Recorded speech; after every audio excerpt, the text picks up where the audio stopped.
Hey everyone, Primitiva here. It's been a while. I've been mostly busy and I got sick as well, but I'm back and I'm going to be talking about, again, designing Pokemon. I drew up 2 Pokemon and they're quite fun, but first, before I get into that, I'm just going to quickly talk about my opinions about the new Scarlet and Violet trailer. So the legendaries, Koraidon and Miraidon, by the way, very obvious naming convention. We all know what they're going for. These legendaries are actually really cool. I like them a lot. They're so much better than Zacian and Zamazenta because Zacian and Zamazenta, they were too samey. These, they look similar, but they look like, they're still, opposite sides. So I really like them.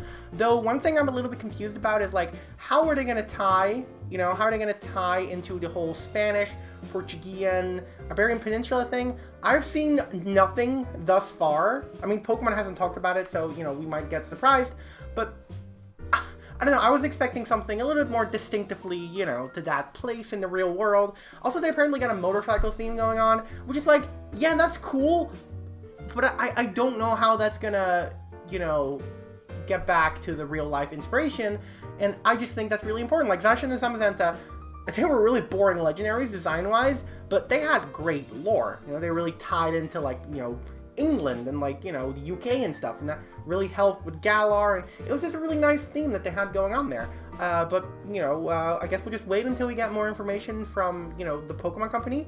But Koraidon, definitely my favorite. Love the colors. Such a pretty Pokemon, honestly. Also, I really like the 3 new Pokemon.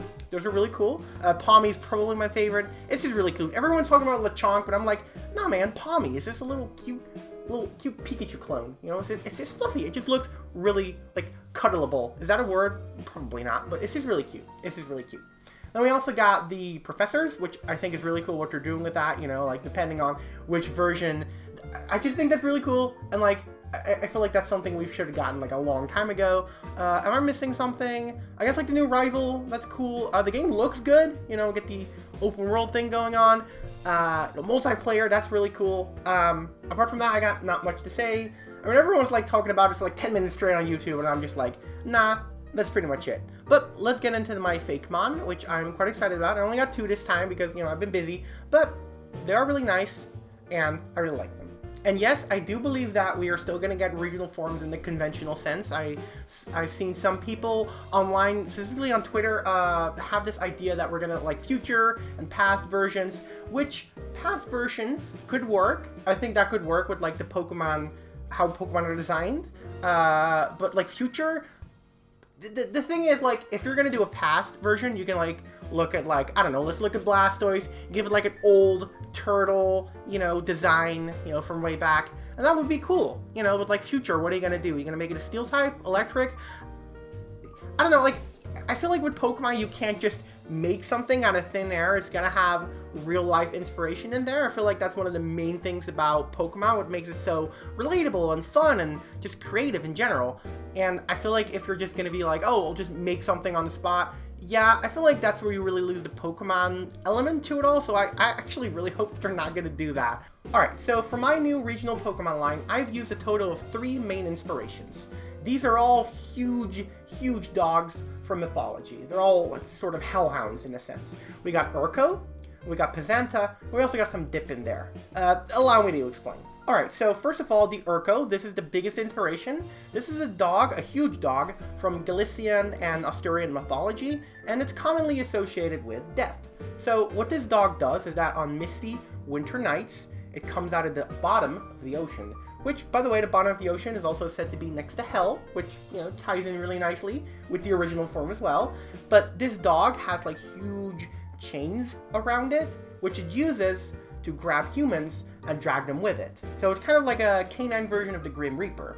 Then also, along that trip, it also just recruits other dogs, so like they'll join the Urko, which I think is really cute. Now, a water type dog Pokemon sounds a bit weird, but when you consider that there's actually a valid reason behind it, I think it works, because honestly, I've seen a lot of what if animal plus type Figmon ideas thrown around. Like, I pretty much see them constantly, and I don't really think they work, because then it's like, you take an animal, you just slap an element onto it, and you call it a Pokemon. That's not how Pokemon designing works. So I'm really glad when I found out about Urko, because then I was like, yes, do a really crazy idea. And then we also have the Byzanta, a huge dog from Canalan mythology, which is, it's a really big, black, heavy dog, and what it does at night, it goes into people's homes and sits on their chest. Yeah, that's pretty much it. It's like a canine version of a sleep paralysis demon. It's got like weird holes in its paws that prevent it from grabbing anything, and that's the Byzanta's only weakness. But it can go through keyholes, walls, it can pretty much go through almost anything. And if you have trouble sleeping at night, it could be that dog just laying onto you, which sounds cute, but it's not.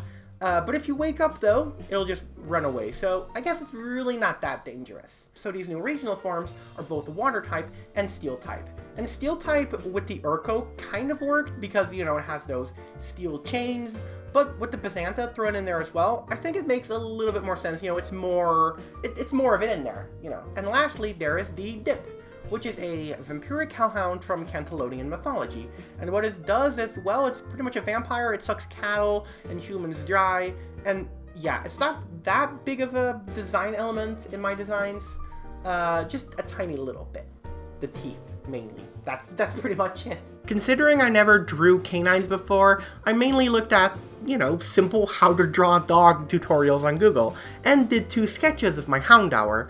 I really don't like drawing the same creature over and over and over again, but it was just twice here, and it was necessary to, you know, get an idea of the creature that I was making. I knew I wanted to make this Houndour kind of playful, like a cute puppy, making it a bit cuter than its original form. So it has its tongue hanging out, dripping with water, and it also has 2 cute little droopy ears, which were inspired by the Spanish water dog. I was thinking of, you know, just keeping Houndour as the same breed of dog, but I quickly decided against it, so I decided to search up some Spanish dog breeds, and oh, a Spanish water dog. Yeah, that's perfect. Because it is also a baby, I added one of those life rings onto its back, changing the original bone-like structure to fit in more with the type change. And also, I added small little horns on the forehead, replacing the skull pattern just a little bit. I also really like the idea of its tail playing more of a role, so I made it into a small wave-like pattern, so think of the tail being made out of water as well, or something similar. Just something to make the design pop a little bit more. The color palette took me a long time, actually, because blue and gray were colors that I definitely wanted to have in this design because, you know, it makes the type very easily identifiable. But I didn't really know exactly like which shades did I want to use and stuff. I thought maybe purple or green, but nah, I just decided with the 2 base colors. And yeah, overall this design isn't too different from the original, but most regional forms don't look too different, especially the baby versions. Houndour, the dark Pokemon. This Pokemon can be found at night on the seas, traveling in groups together, floating on the surface of the water. They may seem harmless, but watch out, as something bigger is watching from the bottom of the sea. These puppos stick together, as they're quite vulnerable right now, and they still need to learn how to hunt on their own, with very little help from their leader, who is there but only helps sometimes. The stats are pretty much the same as the original Houndour, but the abilities are now Water Absorb and Swift Swim. Oh, and they're also much heavier because, you know, Steel type.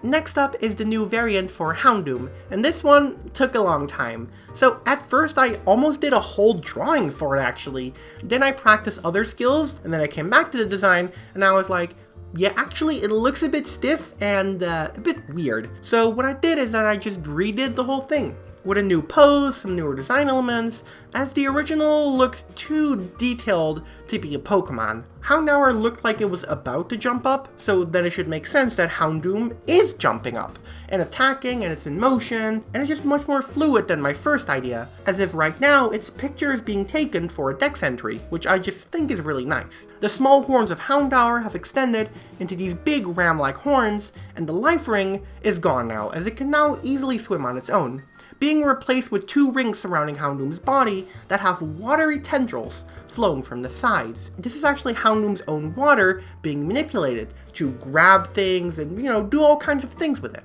Originally, I did want those things to be, you know, metal chains, just like the Urko itself, but that ended up looking too weird and it was just too much in general.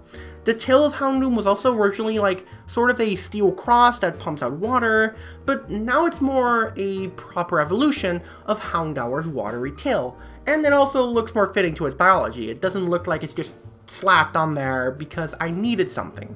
These water tendrils were also a bit of a headache to figure out because I never did anything like it. I knew I wanted it to look watery, obviously, but I just didn't know how.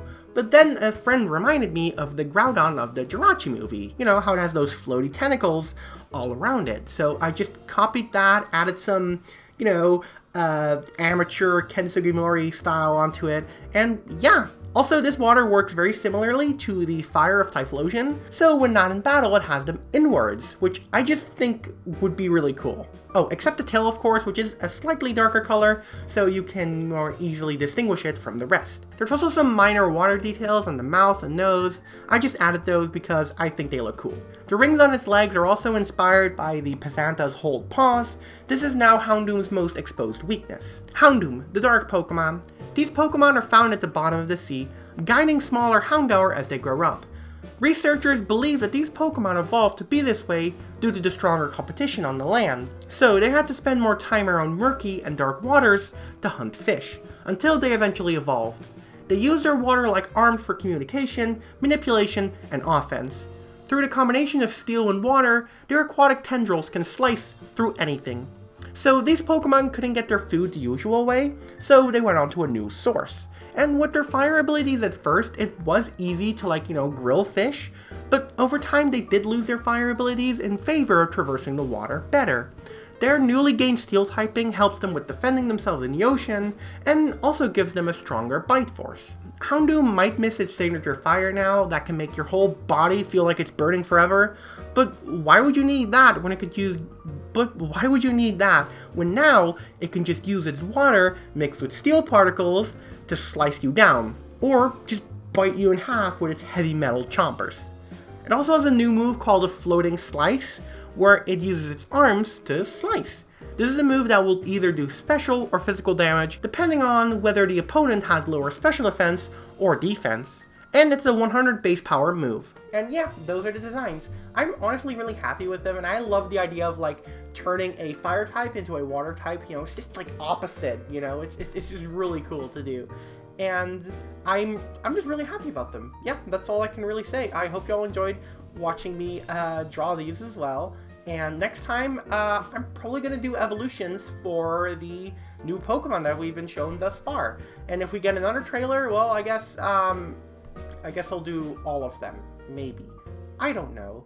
Let me know what you want to see in the comment section down below. What kind of Pokemon design thing do you want to see? If you want to see Pokemon biology again, go ahead and comment that. I might consider it. But as of right now, yeah, I'm kind of really, again, digging this whole drawing thing. So I'm honestly just going to keep doing that because it's so much fun. Like I said in my previous video, I'll get back to the other stuff eventually. But as of right now, nah, I'm not vibing with it right now, okay? Oh, and before I go, a massive shout out to my cool patrons, my assistant professor patrons. Honestly, the fact that y'all are still here is just amazing on its own. I keep saying that every video, but it still is amazing because I barely do anything nowadays on YouTube, and it's just so cool. So thank you, Ty Burns and Michael Piccirilli. Y'all are cool. So yeah, and with that being said, I hope y'all have a good day, night, or morning, and as always, take care.